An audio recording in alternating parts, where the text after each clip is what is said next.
নমস্কার, সুমিস ইজি রেসিপিতে আপনাদের সবাইকে স্বাগত। আজকে আমরা চিকেনের একটা নতুন রেসিপি দেখব, বাটার মহারানি চিকেন। চলুন দেখে নিই কীভাবে এই রেসিপিটা বানাবো।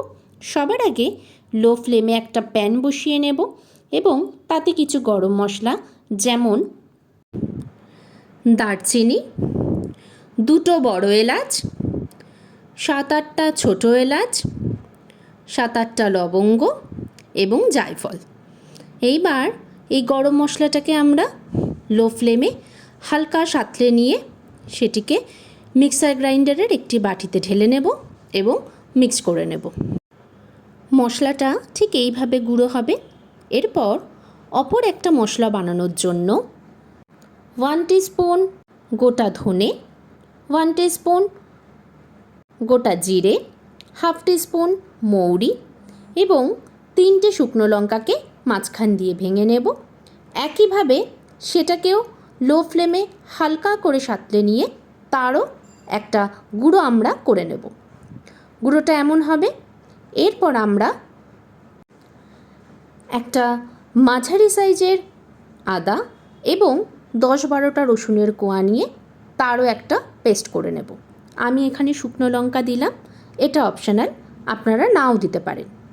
পেস্টটা হয়ে যাবার পর একটা বাটিতে আমি 600 গ্রাম চিকেন নিয়ে নিয়েছি।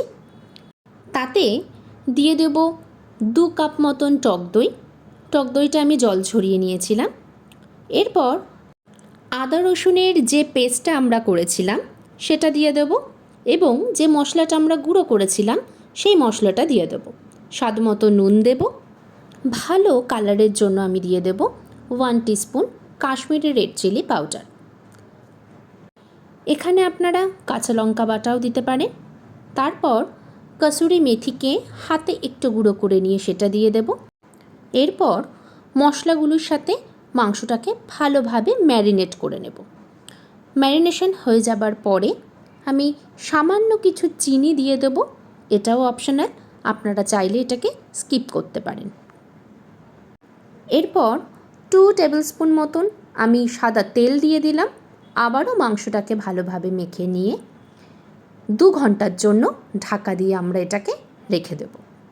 ততক্ষণে আমরা অন্য একটা পেস্ট তৈরি করে নেব। আমি এখানে একটা গোটা বড় পেঁয়াজের অর্ধেক টুকরো করে নিয়ে সেটাকে 2টো কেটে নিয়েছি এবং দিয়ে দিলাম 4টে মতন কাঁচা লঙ্কা। একইভাবে এটারও আমরা পেস্ট করে নেব। এরপর আমি নিয়ে নিলাম 16টা মতো কাজু বাদাম এবং তাতে আমি নিয়ে নিলাম 1 কাপ মতন টক দই। তাছাড়া আমি 1 টিস্পুন মতন নিয়ে নিলাম চিনি। এরপর মিডিয়াম ফ্লেমে আমি কড়াই বসিয়ে নেব এবং তাতে দিয়ে দেব 2 টেবিলস্পুন মতন সাদা তেল। সাদা তেল দিয়ে দেওয়ার পর তেলটাকে আমরা হালকা গরম হতে দেব। তারপর দিয়ে দিলাম আমি 2টো তেজপাতা এবং কিছুটা গোটা গরম মশলা। আমি দিয়ে দিলাম এখানে 1 টেবিলস্পুন মতন বাটার। এরপর 2টো মিডিয়াম সাইজের পেঁয়াজকে আমি এরকম কুচি কুচি করে কেটে নিয়েছি, সেটিকে আমি সেই তেলের ওপরে দিয়ে দিলাম এবং হালকা নাড়াচড়া করে নিয়ে পেঁয়াজটা হালকা লাল হয়ে গেলে আমরা দিয়ে দেব সেই পেঁয়াজ লঙ্কা বাটাটা এবং যে আদা রসুন বাটাটা আমরা তৈরি করে রেখেছিলাম সেটা। দুটোই আমি 2 টেবিলস্পুন করে দিয়ে দিলাম।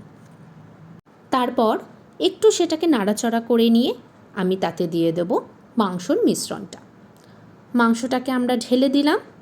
ঢেলে দেওয়ার পরে আমরা সেটিকে খুব হালকা হাতে এবং ভালোভাবে কষিয়ে নেব। মনে রাখতে হবে এই সময় কিন্তু গ্যাসের ফ্লেমটা হাই রাখব। মাংসটাকে ভালোভাবে নাড়াচাড়া করে নেওয়ার পরে সেটাকে আমি 5 মিনিটের জন্য ঢাকা দিয়ে রাখলাম। 5 মিনিট পর মাংসটা থেকে সামান্য জল ছেড়ে গেলে আমি দিয়ে দিলাম সেই বাদাম বাটার পেস্টটা এবং পুনরায় মাংসটাকে ভালোভাবে নাড়াচাড়া করে নিলাম। এরপর আমি দিয়ে দিলাম সেই গুঁড়ো করে রাখা মশলাটা এবং গরম মশলা যেহেতু আমি আগেই করে রেখেছিলাম তাই আমি সেটিকে পরে দেব। মাংসটাকে ভালোভাবে নেড়ে নেবার পরেই আমি দিলাম গরম মশলা গুঁড়ো এবং ভালোভাবে নেড়ে নেবার পরে আমি সেই মিশ্রণটিতে সামান্য জল দিয়ে দিলাম। জল দিয়ে ভালো করে নাড়াচাড়া করে 7 মিনিটের জন্য মিডিয়াম ফ্লেমে রেখে দিলাম। এরপরে আমি দিয়ে দিলাম 1 টিস্পুন মতন ফ্রেশ ক্রিম। ফ্রেশ ক্রিম দিয়ে দেওয়ার পরে আমরা হালকাভাবে মাংসটাকে নেড়ে নিলাম এবং দিয়ে দিলাম কসুরি মেথি। কসুরি মেথি দিয়ে দেওয়ার পর আমি ছোট ছোট করে শুকনো লঙ্কা কেটে রেখেছিলাম, সেটাকে আমি দিয়ে দিলাম। এটাও অপশনাল, চাইলে আপনারা স্কিপ করতে পারেন। মনে রাখতে হবে এই সময় কিন্তু গ্যাসের ফ্লেম লো থাকবে। আমাদের বাটার মহারানি চিকেন তৈরি। আমরা এবার এটাকে পরিবেশন করতে পারি। কুলচা, পরোটা, লাচ্ছা পরোটা, রুমালি রুটি, লুচি, ফ্রাইড রাইস সব কিছুর সাথেই কিন্তু দারুণ লাগবে এই সুস্বাদু রেসিপিটি। আশা করি আপনারা সকলেই এই রেসিপিটা ঘরে বানাবেন এবং অবশ্যই আমাকে কমেন্টে জানাবেন কেমন লাগলো। ভালো লাগলে আমার ভিডিওটা লাইক, শেয়ার এবং সাবস্ক্রাইব করে দেবেন। আশা করি সবাই ভালো থাকবেন এবং সুস্থ থাকবেন।